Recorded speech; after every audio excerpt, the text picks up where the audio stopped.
उसके संग म्यूकस भी निकल आएगा। बहुत बहुत धन्यवाद। इंदिरा जी आप पूछिए। हाँ जी, आप पूछिए, आप पूछ रहे थे। हाँ मैम से वही पूछ रहे थे इससे बढ़िया वैसे मिलेगा कि मैम जैसे कि दंड बैठक लगाना वो ठीक रहता है? हाँ बिल्कुल ठीक रहता है। अगर आपके घुटनों में कोई प्रॉब्लम नहीं है तो लगाइए।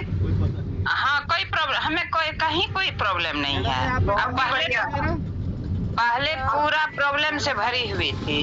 अद्भुत अद्भुत। मतलब ये सोचो कि आज तक हम ऐसे सोचते नहीं है, वरना महिलाएं जनरली ये कहती हुई मिलती हैं मेरे घुटनों में दर्द है, मेरे सर्वाइकल में, मेरे को सर्वाइकल है, या मेरी एड़ियों में दर्द है। बहुत अद्भुत। देखिए ना, योग करने का फायदा है, एक्सरसाइज करने का फायदा है, लेकिन बहुत एक्सेस में नहीं करनी है। अपनी सीमा को देखते हुए, अपनी क्षमता को देखते हुए, ठीक है ना। अब इनको देख के यही ना हो अरे भाई ये 6 किलोमीटर चलती हम भी चलेंगे, अगर मैं नहीं, तो मुझे अपनी क्षमता के अनुसार कर लीजिए। हाँ लेकिन ये भी जरूरी है, कम से कम 500 कदम तो एटलीस्ट चलना ही चाहिए। इतना तो चलना ही चाहिए कम से कम, मिनिमम। ज्यादा चले अपने घर में चलें। और चलने के लिए अच्छा इंदिरा जी आप कैसे वॉक करते हो? मैं ज्यादा चलती हूँ, तेजी से भी। अच्छा, अब आज से एक काम करना और शुरू कर दीजिए जी। अब बैक वॉक करना शुरू कर दीजिए। बैक थोड़ी दूर करती हूँ, थोड़ी दूर। हाँ ठीक है, ठीक है। 10 मिनट 5-10 मिनट बैक वॉक की। हाँ बिल्कुल कीजिए, बढ़िया। तो घुटनों को ठीक करता है बैक वॉक, घुटनों को ठीक करता है। हाँ चलिए बहुत बढ़िया, मैं करती हूँ। चलिए बहुत बढ़िया। और किसी का कोई प्रश्न है? कैंडिडेट ही कम है, और किसी को पूछना है कुछ? कौन है आर से? रजनी जी है शायद। रजनी जी हैं। हाँ हेलो हेलो। हाँ जी। हाँ मेरे क्वेश्चन है, अभी आपने बोला था ना। आपने बताया कि नहीं कुछ नहीं। मैडम को बताए ना, दो आईडी से जुड़े हुए रजनी जी कि आंवला जो है सो नहीं, मैंने कि 2 टाइम आंवला ले सकती है ठंडा में भी। नहीं आंवला तो बिल्कुल, आंवला सर्दियों का फूड है और आपको कोई दिक्कत नहीं है तो लीजिए। लेकिन जिसको ठंडा है वो थोड़ा सा गर्म करके, वो थोड़ा बिल्कुल आंवले की तासीर ठंडी है ना। हाँ तो वो गर्म करके लेगा ना तो कोई दिक्कत नहीं है। बिल्कुल बिल्कुल। हाँ मेरे समझ से मैम, मैं वैसे बिल्कुल सही है। हम जो ग्रीन जूस पीते हैं, अब ग्रीन जूस में हम सादा पानी बिल्कुल नहीं डालते, उसमें हम आंवला डालते हैं, एलोवेरा डालते हैं, ग्रीन लीव्स डालते हैं और कच्ची हल्दी अदरक का पानी उबाल के, हार श्रृंगार का पानी उसमें उबाल के वो पानी डाल के जूस पीते हैं। मैम हल्दी कितना डालती हैं? 1 इंच इतनी समझ लीजिए, जैसे हम थोड़ी सी अदरक चाय में नहीं डालते, जितनी अदरक थोड़ी डाल दी, थोड़ी कच्ची हल्दी डाल दी। अच्छा। तो अदरक हल्दी तो बहुत फायदेमंद है। पहले ना हमें पित्त का बहुत हो गया था तो मैंने कायम चूर्ण मंगा के उसको खाई थी। कायम चूर्ण 2 बार लेती थी, सुबह शाम। तो पित्त का होने से तो आप मुलेठी लेती ना? नहीं, मुलेठी मैंने नहीं ली थी, कायम चूर्ण ली थी। हाँ वैसे मैं कह रही हूँ पित्त अगर बढ़ता है तो भाई आप ये देखिए ना, जो जिसका है हमें उसका नहीं, वो अभिपत्तिकर चूर्ण। हाँ ये कहिए। हाँ मिस माइंड हो गया था। अभिपत्तिकर चूर्ण लेती थी, उसके बाद मेरा फैटी लिवर भी हो गया था तो मैं सर्वकल्प क्वाथ पीती थी। सर्वकल्प क्वाथ अच्छा है। हाँ उसको मैं पीती थी, रात में पानी में डाल देती थी, सुबह मैंने उसको जैसे कि 1 गिलास डाली तो सुबह आधा गिलास जब हो गया तो उसको उबाल के ठंडा करके मैं पी लेती थी छान के। हाँ बढ़िया। हाँ लिवर के लिए, किडनी के लिए भी अच्छा होता है। आपने अपने ऊपर वही है ना, आपने अपनी चेतना जगा ली और तमाम रहस्य अपने आप ही खुलते चले गए। हम और उसके अंदर डूबते चले जाते हैं। चाहे हम डॉक्टर नहीं है, कुछ नहीं है, लेकिन जिस दिशा में हम सोचने लगते हैं, चाहे हम परमात्मा को पानी की दिशा में, तो वहां उसके रहस्य खुलते चले जाते हैं, अंदर भीतर चलने लगते हैं, भीतर के खंड मंडल खुलने लगते हैं।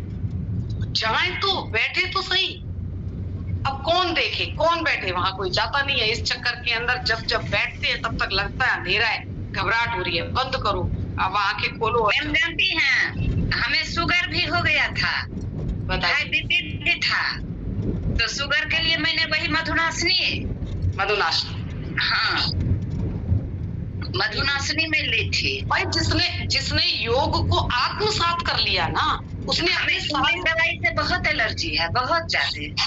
बढ़िया, आपने पूरी पर्सनालिटी को होलिस्टिक पर्सनालिटी बना लिया आपने, बढ़िया करा। मैम एक छोटा सा और क्वेश्चन है मेरा, मुझे मैं मंजू मैम से भी पूछ चुकी हूँ, तो कफ प्रकृति नहीं है बिल्कुल भी, लेकिन फिर भी मैम कभी कभी कपालभाति करते हुए व्हीजिंग साउंड आता है। यहाँ पे ईसीजी कराया, सब क्लियर है, तो वो क्यों आता है?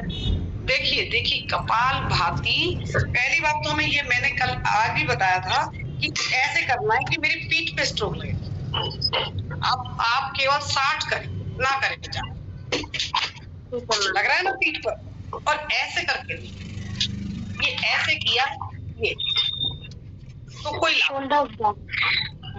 बिल्कुल आराम से करिए, ये 60 फिर रेस्ट कर लीजिए, फिर 60 कर लीजिए, फिर धीरे धीरे आदत आपको हो जाएगी कि आप 2 मिनट 3 मिनट 5 मिनट मिनिमम करके फिर 10 सांसें ले लीजिए, फिर शुरू कर दीजिए। और मैम जैसे अनमोल भी मोल कभी कभी जैसे अभी आपको कपालभाति करने की जरूरत नहीं है। हाँ जी मैम, ठीक है जी, हाँ जी मैम, नहीं करना। आपको खांच की प्रॉब्लम है ना मैम? जानती है मेरी कहानी मैम, हमें उसकी प्रॉब्लम है ना? किसकी मैम? नहीं सांस की नहीं, मैं सांस की नहीं कह रही, गुदा की। हाँ गुदा, yes yes ma'am, bladder prolapse. Kapalbhati नहीं करनी। अच्छा मैम, ये नहीं किसी ने बताया। हाँ जी मैम, हाँ जी मैम, अनुलोम विलोम कीजिए, मुंह बंद लगाइए, भाव प्राणायाम करिए। नहीं सुनिए ना मैम, उज्जयी करिए। हाँ जी बताइए। इनको क्या है, यूट्रस का प्रॉब्लम है? नहीं, यूट्रस का प्रॉब्लम नहीं है हमको मैम ना, यूट्रस का प्रॉब्लम था, बहुत ज्यादा ब्लीडिंग होता था, जहाँ जाती थी डॉक्टर कहता था यूट्रस निकलवाना पड़ेगा। लास्ट में मैं निकलवा ही ली, उसके बाद इन्फेक्शन बोला डॉक्टर, हो गया है। पहले तो यूट्रस में था ही और अंदर में अब हो गया है। तो हर महीना हमको 8 मंथ तक बुलाया गया और बोला कि तुम नहीं आना, अपने पेरेंट्स को भेजना। मैं सशंकित हो गई, आखिर हमको काहे कहते हैं तुम नहीं आना। मैं रिजिड हो गई।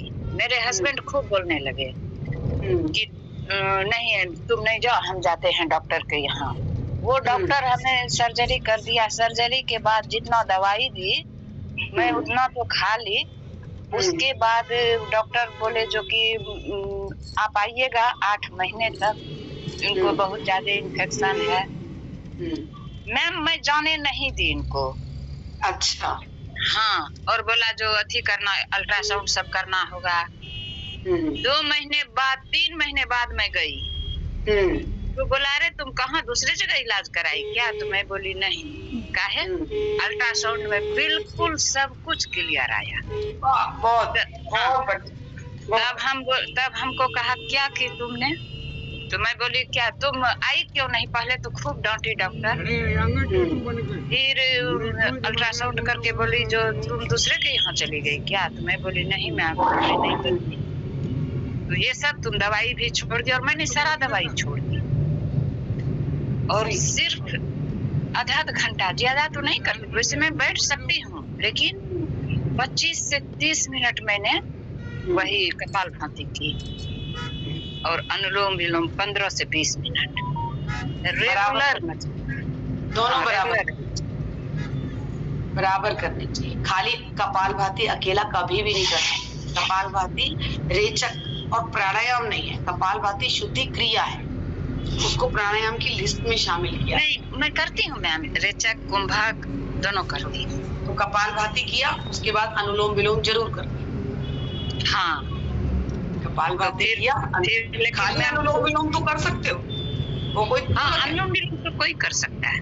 हाँ, लेकिन कपालभाति किया तो अनुलोम विलोम जरूर कर। बीपी का भी दवाई मैं नहीं खाई, हमें मैंने की दवाई से, खास करके अंग्रेजी दवाई से बहुत एलर्जी है। हाँ, बहुत बढ़िया करा आपने, अपने ऊपर जो काम किया है ना, हाँ, अद्भुत अद्भुत काम। योग मैम मैंने कोई नहीं कहता था, इतना 2 यूनिट ब्लड चढ़ा, सारा ब्लड निकल गया बॉडी से, तो 2 यूनिट फिर हमें ब्लड का जरूरी पड़ा। और आज सूर्य नमस्कार, दंड बैठक, वॉक सब कुछ कर रहे हैं। हाँ, कर लेती हूँ। चलिए बहुत बढ़िया। और किसी का कोई प्रश्न है क्या? चालू है ना? 12 बज गए। ठीक है, आप सबका बहुत बहुत धन्यवाद, थैंक यू सो मच। अरे मैम एक मिनट मैम, एक क्वेश्चन मैम। बताइए। एक क्वेश्चन आपने अभी बोला था कि भैया पित्त बढ़ जाता है, योग से भी पित्त बढ़ता है, आपने बोला। योग से पित्त बहुत मात्रा में भस्त्रिका करा, बहुत अधिक मात्रा में कपालभाति करा। मैम है क्या ना, ऑलरेडी मान लीजिए मेरे शरीर में पित्त बढ़ा हुआ है, ऑलरेडी बढ़ा हुआ है, और फिर मैं बहुत अधिक मात्रा में करूं तो एक्सेस हो जाएगा। हर चीज की एक लिमिट है। तो ये कैसे पता चलेगा कि ये मेरा योग से पित्त बढ़ा है कि मेरा किसी चीज से खाने से बढ़ा है? योग से पित्त बढ़ा है, आपको पता चल जाएगा आप योग कितना कर रहे हैं। मान लीजिए भस्त्रिका है या अग्निसार, मान लीजिए अग्निसार मतलब अग्नि को बढ़ा, आप कितना टाइम कर रहे हो, एक दिन के अंदर आप कितनी बार कर रहे हो? 7 बार तो मैं ही करती हूँ, तब हमारा तो बढ़ता नहीं है। अब आप कितनी बार कर रहे हो ये डिपेंड करता है कि आप आधा घंटा अग्निसार ही कर रहे हैं या आधा घंटा भस्त्रिका ही कर रहे हैं। अच्छा नहीं हाँ मैम, सबसे अच्छा है कि आप अनुलोम विलोम और कपालभाति जितना कर सकती हैं कीजिए, लेकिन मैक्सिमम ज्यादा बीमारी रहने के बाद 20 मिनट से 25 मिनट तक, मैक्सिमम 30 मिनट वो हो गया कपालभाति, अनुलोम विलोम। और सब जो प्राणायाम है उसको सिर्फ 1 मिनट कीजिए, 1 मिनट कीजिए, 1 मिनट में। हम तो 3 से 5 बार करते हैं। 3 अगर अपनी सेशन लेते हैं, 3 बार अग्निसार करते हैं, 3 बार भाई प्राणायाम करते हैं, और 4 सेट लगाते हैं भस्त्रिका के, और 10 मिनट कपालभाति, 10 मिनट अनुलोम विलोम, ऐसे करते हैं अपने सेट में। तो ये बिल्कुल पर्याप्त रहता है। और 3 बार क्रिया करती हूँ मैम, मैं सुदर्शन क्रिया करती हूँ रेगुलरली, उससे मेरा बीपी रिवर्स हो गया है और शुगर भी कम किया मैंने 2 मिलीग्राम से। तो मैम उसमें तो उज्जयी काफी कराते हैं, तो चलेगा क्या? पूरक प्राणायाम वो ठीक, देखिए पूरक प्राणायाम ज्यादा करना ठीक है, अनुलोम ठीक रहेगा, भ्रामरी है, उत्कीर्त है, प्राणायाम है, ये सब थायराइड ठीक रहता है उज्जयी से। हाँ, उज्जयी से थायराइड ठीक रहता है, और सुदर्शन क्रिया में उज्जयी ही क्रिया बहुत ज्यादा कराते हैं। और ये कैसे पता चलेगा कि हमारा बात बढ़ गया है, पित्त बढ़ गया है, और ये हमारा दर्द हो रहा था ये बात की वजह से हुआ है, पित्त की वजह से हुआ है, और ये कब की वजह से हुआ है? देखिए जब भी हमें लग रहा है हमारे नाभि से नीचे हमारे जितने भी दर्द बढ़ते हैं तो वो वात की वजह से बढ़ते हैं, कहीं पर भी वात की वजह से ही दर्द बढ़ता है। वो पित्त की वजह से जलन होती है, एसिडिटी होती है, अल्सर होता है। पित्त की वजह से दर्द नहीं होते, पित्त की वजह से स्किन में प्रॉब्लम हो सकती है, स्किन क्या नाम है, सोराइसिस हो सकता है, लेकिन दर्द नहीं होते पित्त से। वो जलन होती है, आंखें जलती हैं, पेट में जलन होती है, एसिडिटी होती है, तो आपको पता चल जाएगा। आपने कुछ भी ज्यादा मिर्च वाला खाना खा लिया, अब आपको जलन हो रही है, तो बर्निंग सेंसेशन से आपको पता चल गया ना कि मैंने जो खाया उसकी वजह से जलन हो रही है, ना कि प्राणायाम की वजह से। और कफ की वजह से क्या होता है? अब देखिए, अब कफ बढ़ा हमारा, तो हमारा ये वाला जो एरिया है वो क्या हो जाएगा, वो बिल्कुल कंजेक्ट हो जाएगा। मतलब आपको लगेगा कि मेरे यहाँ कुछ फंसा हुआ है ना। सुबह के समय में आपको हर समय खांसी आ रही है, बलगम आ रही है, यानी कि मेरा जो ये कफ वाला पोर्शन है वो मेरा इम्बैलेंस हो गया। और कफ का मतलब ये भी होता है कि आपका शरीर मेद बढ़ गया, मोटापा बढ़ गया, ये भी कफ का लक्षण। तो हमें उसको हाँ जी, हेमोपैथिक डॉक्टर सर ने यही बोला, जबकि मैं डाइटिशियन हूँ, तो मैंने उन्हें बोला मैं 2 बार ही खाना खाती हूँ, आप वो भी कह रहे हो कि बॉइल्ड खाना शुरू कर दो, मैं किसके लिए पतला हूँ? I am fond of food. So he said no, आप 3-4 किलो कम कर दोगे ना तो you yourself will look like she is overcome the cup. हाँ जी बिल्कुल। और अच्छा। खाने को छोड़ना क्यों, खाने को रिप्लेस करना, खाने को बिल्कुल नहीं। जी अच्छा, जैसे कि अभी आपने बोला जैसे वात बढ़ गया, किसी का नीचे वाले पोर्शन से वात बढ़ गया, तो उसको सही कैसे करना है? मैंने आपको बताया ना, जब आपके दर्द बढ़ रहे हैं आप एक्सरसाइज से ठीक कर सकते हैं।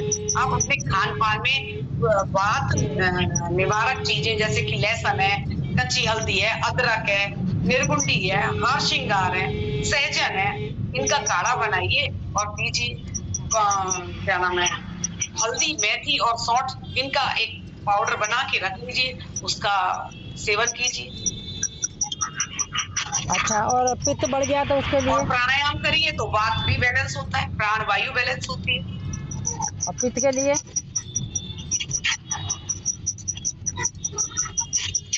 हेलो, हाँ जी, पित्त के लिए, पित्त निवारण के लिए? देखिए, जब हमारा पित्त बढ़ता है तो मुझे ऐसी चीजें लेनी चाहिए जो कूलिंग एजेंट हो, जैसे आंवला काम करता है, पित्त का शमन करता है। लौकी का जूस, लौकी का जूस, हाँ बिल्कुल बिल्कुल, लौकी का जूस, एल्कलाइन चीजें। पित्त को खत्म करना है तो एल्कलाइन, यानी कि नारियल पानी एल्कलाइन से भरा हुआ है। पूरे दिन में जो कल ये रुचिका जी ने बनाया था डिटॉक्स वाटर, एल्कलाइन वाटर कहलाता है ये। आप एल्कलाइन वाटर लीजिए, पित्त का शमन हो जाएगा। और कफ निवारण? अल्कलाइन में तो जैसे कि अभी ठंडा का सीजन है तो आप गाजर, मूली, उसका भी जूस ले सकते हैं। कच्चा जूस भी फाइबर के साथ ले, सैलेड खाएं। हाँ, पित्त वाले लोग सैलेड, ये जो है लौकी का जूस जो है ये तो रामबाण है। लौकी के जूस से तो कोलेस्ट्रॉल भी ठीक होता है। हाँ बिल्कुल होता है, नो डाउट, बिल्कुल होता है। और कफ निवारक? सैलेड खाएं। कफ? अब हमारा कफ आ गया। अब जैसे हमने वो सैलेड खाई, जब कफ की बात आई तो मुझे सम चीजें खानी है, मतलब मेरा मेद ना बढ़े। चीनी, मैदा, ये ठंडी चीज नहीं खाना, नहीं खानी, ठंडी चीजें नहीं खानी, वो एक अलग बात। मेद ना बढ़े ये भी ध्यान रखना भाई, हमारा मोटापा ना बढ़े। और ठंडी चीजें नहीं खानी, वो हमारा सिर्फ कफ, मेरी अगर शरीर की प्रकृति ही कफ वाली है तो मेरा शरीर का स्ट्रक्चर भी मोटा होगा, मोटे मोटे से होंगे हम, एक जैसे से लगेंगे हम। तो पहला काम मुझे मेद भी कम करना है, और कफ विकृत हो रखा है मेरा तो मुझे ज्यादा ठंडी चीजें इस्तेमाल नहीं करनी, शहद का इस्तेमाल करना है, अदरक का इस्तेमाल करना है, अदरक के रस का इस्तेमाल करना है। इस तरीके से हम अपने कफ को भी बैलेंस कर सकते हैं। धूप में बैठना है, ब्रीदिंग एक्सरसाइज करनी है, से आप कर सकते हैं। चलिए, थैंक यू, बहुत धन्यवाद, आपने अच्छी अच्छी बातें बताई। और मेरे ख्याल से नेहा जी को कुछ पूछना है, और किसी को कुछ पूछना है? मतलब कहते हैं जैसे बलगम वगैरह हो रहा है तो दूध नहीं पीना चाहिए, क्या हो रहा? बलगम वगैरह नहीं पीना चाहिए, नहीं पीना चाहिए। बलगम दूध से और बढ़ जाएगा। तो जब आपको लगे कि कफ रिलेटेड प्रॉब्लम हो रही है तो आप दूध का सेवन बंद कर दीजिए, ग्रीन टी या कुछ ऐसी हर्बल टी बना लीजिए, तुलसा जी, अदरक और लौंग, मोटी इलायची डाल के, वो कफ में ज्यादा काम करेगा। आज आपके कहने पर 3 चाय से मैंने 2 पी और हल्दी का टुकड़ा खाया, तो बहुत शुक्रिया। चलिए, बहुत बहुत धन्यवाद, बहुत शुक्रिया, बहुत शुक्रिया। थोड़ा सा था, मेरे को ये क्लैरिफाई करना था, मैंने व्हीट ग्रास पाउडर मंगाया, तो कल मैंने व्हीट ग्रास अभी मेरे से ठंडा होता है ना, व्हीट ग्रास बहुत ठंडा होता है, तो मैंने सरसों के साग में डाला था जब बनाया था, तो सरसों का साग गर्म होता है वैसे। हाँ, पर कितना डालूं मैम, कितना डालूं, कितना? नहीं तो अभी अभी आप बीट ग्रास का इस्तेमाल बंद कर दीजिए और महीना निकलने दीजिए, फिर बीट ग्रास का इस्तेमाल। ठंडा है, ठीक है। Beet grass. और एक लास्ट मैम, मैंने पिडानिल गोल्ड मंगाया, पिडानिल गोल्ड अपने घुटने के लिए, because I am not clear uric acid है कि पिडानिल घुटने की, मेरे को 3rd डिग्री वो भी बताया हुआ मत को है ऑस्टियोपेडिया में।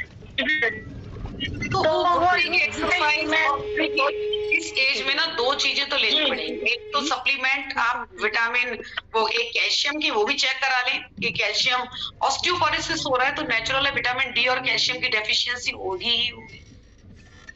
तो इन दोनों के सप्लीमेंट लेने पड़ेंगे और संग में लेना पड़ेगा विटामिन B12। तो जो लोग वेजिटेरियन है उनको B12 तो मिलेगा, मिलता नहीं है फूड से, तो वो विटामिन B12 का सेवन करें, मेडिसिन लें उसकी। हम यहाँ पे एक अच्छी बात है, ड्रमस्टिक का सूप रोज में जाती थी, अभी नहीं जा रही, घर में आ जाता है ड्रमस्टिक सूप। वो अच्छा है, बिल्कुल अच्छा है। सूप तो शाम को तो जनरली सूप ही पीना चाहिए। देखिए रात का डिनर नहीं करना चाहिए मेरे हिसाब से। कोशिश करें शाम को 6-8 बजे से 7 बजे से पहले अपना खाना पीना करें। तो अपना सूप पीजिए शाम को, क्योंकि हमें सोना ही तो है। ज्यादा हम जागेंगे तो फिर वो घंटों लगेंगे खाना पचने में। हमने शाम का बस लाइट जूस पीना है, यही डिनर होना चाहिए। आप दिन में खाइए खाना, दिन में खाइए, सुबह कीजिए अपना नाश्ता, लेकिन रात का थोड़ा ख्याल कीजिएगा, सारा प्रेशर पड़ता है। चलिए बहुत बहुत धन्यवाद, थैंक यू सो मच, बहुत बहुत बाय बाय, बहुत बहुत धन्यवाद। Have a nice day, thank you. Thank you.